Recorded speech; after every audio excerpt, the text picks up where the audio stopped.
WhatsApp class 12 welcome back to the channel. तो finally हम लोग चैप्टर 1 हम लोग स्टार्ट करने वाले हैं। इसके पहले मैंने national income and related aggregates करा दिया, मनी एंड बैंकिंग चैप्टर करा दिया, फॉरेन एक्सचेंज रेट करा दिया और बैलेंस ऑफ पेमेंट करा दिया। तो हम लोग फाइनली एक इजी वाले चैप्टर को कंटिन्यू करते हैं जो कि हमारा सर्कुलर फ्लो ऑफ इनकम है। ये छोटा सा चैप्टर है, इस वीडियो में खत्म होने वाला है।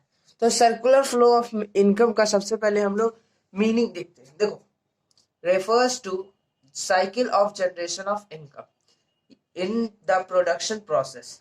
ये एक ऐसा साइकिल है जो कि जनरेट करता है इनकम प्रोडक्शन प्रोसेस में, and its distribution among the factor of production, and finally its circulation from household to firm in the form of consumption। उसका जो भी प्रोडक्शन होता है उसे हम लोग डिस्ट्रीब्यूट करते हैं फैक्टर ऑफ प्रोडक्शन को। उसके बाद हम लोग उसे कंज्यूम करते हैं, कंजम्पशन एक्सपेंडिचर और गुड्स एंड सर्विसेज, जो कि हम लोग मनी के फॉर्म में एक्सचेंज करते हैं। गुड्स सामान लेना है तो पैसा दो, और सर्विसेज प्रोवाइड करते हैं, goods and services in terms of money. तो ये था सर्कुलर फ्लो ऑफ इनकम का डेफिनेशन। अब हम लोग इसके फेजेस देखते हैं। तो फेजेस बेसिकली तीन टाइप का होता है: generation, distribution and deposition. Generation phase में हम लोग को इसके जनरेट मतलब गुड्स कैसे प्रोड्यूस होता है with the help of factor services. यहाँ पे फैक्टर सर्विसेज के मदद से गुड्स को प्रोड्यूस किया जाता है जनरेशन प्रोसेस फेज में। डिस्ट्रीब्यूशन फेज एक ऐसा फेज होता है जिसमें फैक्टर ऑफ इनकम इन्वॉल्व रहता है। फैक्टर ऑफ इनकम क्या क्या होता है? Rent, wages, interest and profit. और फैक्टर ऑफ प्रोडक्शन मैंने यहाँ पे बताया। तो factor of production and factor of income, ये इसमें फैक्टर ऑफ प्रोडक्शन होता है, इसमें फैक्टर ऑफ इनकम होता है। डिपोजिशन में क्या होता है? ये एक फेज में जिसमें इनकम जो होता है वो रिसीव होता है फैक्टर ऑफ प्रोडक्शन मतलब goods and service. Factor of production हमारा हो गया लैंड, लेबर, इंटरप्रेन्योर और कैपिटल, वही। तो वेजेस समझ में आ गया, circular flow of meaning, income का मीनिंग समझ में आ गया। अब हम लोग इसका कुछ टाइप्स देखते हैं। Basically circular flow of income का दो टाइप होता है: real flow and money flow. Real flow क्या होता है? It is a flow of goods and services between firm and household. जो भी गुड्स एंड सर्विसेज फ्लो होता है उसे हम लोग रियल फ्लो कहते हैं। इसका सेकंड क्या होता है? It involves exchange of goods and services, underline कर लेना। इसमें एक्सचेंज होता है गुड्स एंड सर्विसेज। यहाँ पे मनी का कॉन्सेप्ट नहीं आता है, मनी का कॉन्सेप्ट इधर आता है मनी फ्लो में।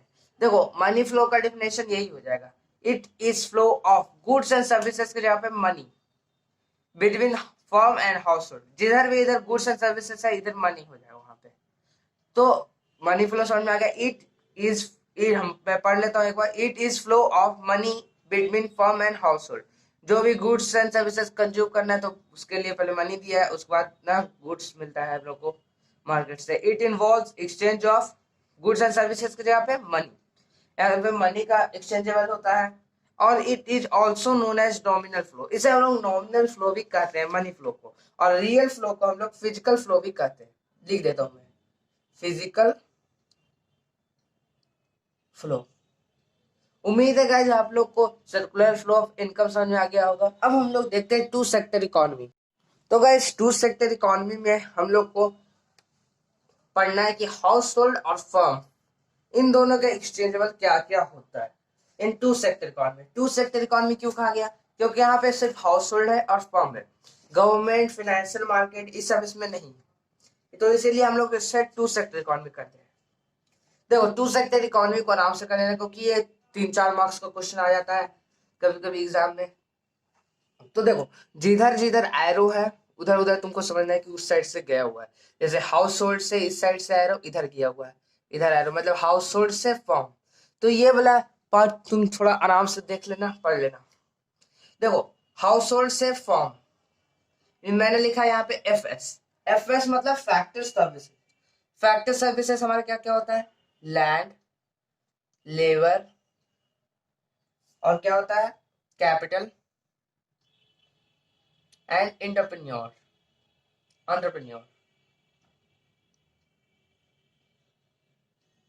ये सिर्फ हमारा होता है फैक्टर सर्विसेज जो कि हाउस होल्ड देता है फर्म को, तभी ना चलेगा फर्म। लैंड ही नहीं रहेगा तो फर्म कैसे चलेगा, लेबर ही नहीं रहेगा तो फर्म कैसे चलेगा, कैपिटल ही नहीं रहेगा तो सबसे पहले जरूरी है कैपिटल, पैसा। उसके बाद हमें पैसा से लैंड खरीदना है, फिर लैंड के बाद लेबर आना चाहिए, एंटरप्रेन्योर रहना चाहिए, बिजनेस देखने वाला। तो उसी इन सब के अलावा मतलब इन सब हाउस होल्ड, ये सब फैक्टर सर्विसेज कौन देता है, हाउस होल्ड देता है फर्म को। तो फर्म इसके बदले में क्या देता है, फैक्टर पेमेंट्स, एफपी। मैंने शॉर्ट में लिखा है, तुम लोगों को पूरा लिख के आना है। एफपी देखो, फर्म से हाउस होल्ड। तो फैक्टर पेमेंट्स क्या क्या होता है, तो लैंड की जगह पे हम लोग रेंट्स देते हैं, लेबर की जगह पे हम लोग वेजेस देते हैं, और कैपिटल की जगह पे हम लोग क्या देते हैं, इंटरेस्ट, एंड एंटरप्रेन्योर की जगह पे प्रॉफिट्स। तो फैक्टर पेमेंट्स क्या होता है, rent, wages, interest, profit. Factor services क्या होता है, लैंड, लेबर, कैपिटल, एंटरप्रेन्योर। याद रखने वाला बात है। देखो अब हाउस होल्ड फैक्टर सर्विसेज दे दिया, फर्म फैक्टर पेमेंट्स दे दिया। अब फर्म क्या देता है, गुड्स एंड सर्विसेज जो प्रोड्यूस होता है फर्म में। गुड्स एंड सर्विसेज तुम लोग को पूरा लिखना है, मैं शॉर्ट में लिख रहा हूँ। गुड्स एंड सर्विसेज कौन प्रोड्यूस करता है, फर्म। किसके लिए प्रोड्यूस करता है, हाउस होल्ड के लिए।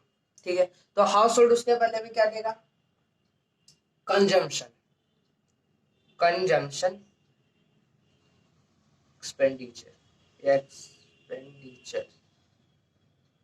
कंजम्पशन एक्सपेंडिचर मतलब जो भी गुड्स प्रोड्यूस किए फर्म ने, उसे हम लोगों ने हाउस होल्ड ने कंज्यूम किया और उसके बाद उसे पैसे दिए, मतलब पेमेंट किए एक तरह से गुड्स एंड सर्विसेज के लिए उसे, फर्म को। तो consumption expenditure house hold firm देता है। तो तुम लोगों को याद रखने वाला बात है क्या, ये फैक्टर पेमेंट से याद रखने वाला बात है, और फैक्टर सर्विसेज। और फर्म कौन देता है, गुड्स एंड सर्विसेज, और हाउस होल्ड क्या देता है, कंजम्पशन एक्सपेंडिचर। ये था टू सेक्टर इकोनॉमी। तो टू सेक्टर इकोनॉमी तो हम लोगों ने समझ में आ गया, लेकिन यहाँ पे अगर थ्री सेक्टर इकोनॉमी रहता तो हम लोग कैसे डील करते हैं। मान लो कि हम लोग को थ्री सेक्टर इकोनॉमी पढ़ना नहीं है, बस मैं बता रहा हूँ। फाइनेंशियल मार्केट, मैं ब्लू से लिखा हूँ। चलो फाइनेंशियल मार्केट, अब थ्री सेक्टर इकोनॉमी हो गया, house hold, financial market, firm. तो फाइनेंशियल मार्केट क्या होता है, बैंक्स हो गया हमारा, स्टॉक एक्सचेंज वगैरह हो गया। तो फाइनेंशियल मार्केट ये होता है। तो हाउस होल्ड फाइनेंशियल मार्केट को क्या देता है, सेविंग। फाइनेंशियल मार्केट क्या देता है हाउस होल्ड को, लोन या बोरोइंग।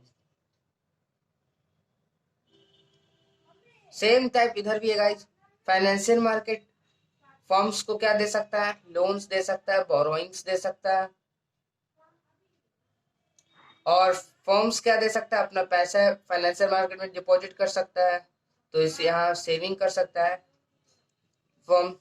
एरो ध्यान रखना है, फर्म से financial market saving, financial market से फर्म लोन या बोरोइंग।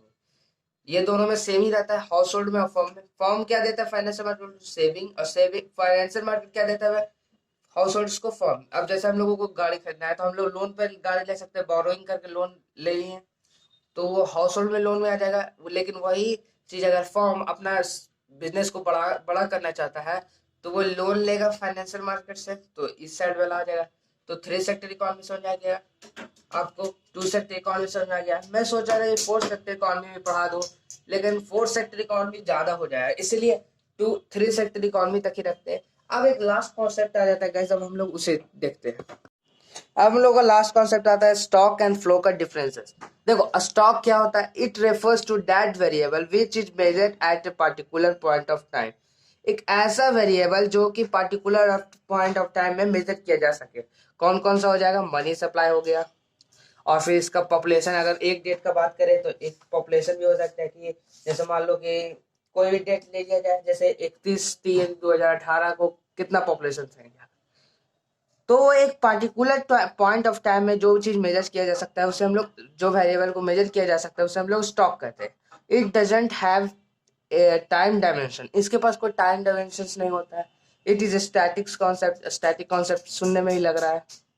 तो स्टॉक समझ में आ गया। फ्लो देखते हैं, it refers to that variable which is measured over a period of time. एक ऐसा वेरिएबल जो भी मेजर किया जा सकता है ओवर पीरियड, टाइम खत्म होने के बाद भी मेजर किया जा सकता है।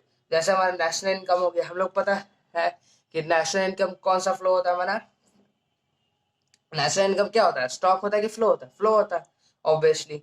क्योंकि हम लोग को पता है कि 2015 का नेशनल इनकम क्या था, अभी क्या है।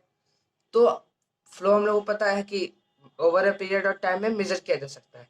इसे हम लोग टाइम डायमेंशन भी कर सकते हैं। It has time dimension, it is dynamic concept. हाँ, एग्जैक्ट तो पता नहीं करा जा सकता है, डायनेमिक कॉन्सेप्ट।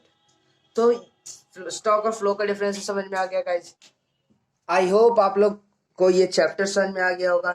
बहुत इजी में मैंने शॉर्ट वीडियो बना करके इस चैप्टर का डाला है यूट्यूब पे। तो आप, आई होप आप लोग को ये चैप्टर समझ में आ गया होगा। वीडियो पसंद आया वीडियो को लाइक कर देना, और चैनल पे नए हो तो सब्सक्राइब तो पहले ही कर देना चाहिए आप लोग को। और क्योंकि मैं हमें एक दो दिन पर ही न्यू वीडियो डालता रहता हूँ क्लास 12 कॉमर्स के लिए। तो तब तक के लिए stay tuned with C class.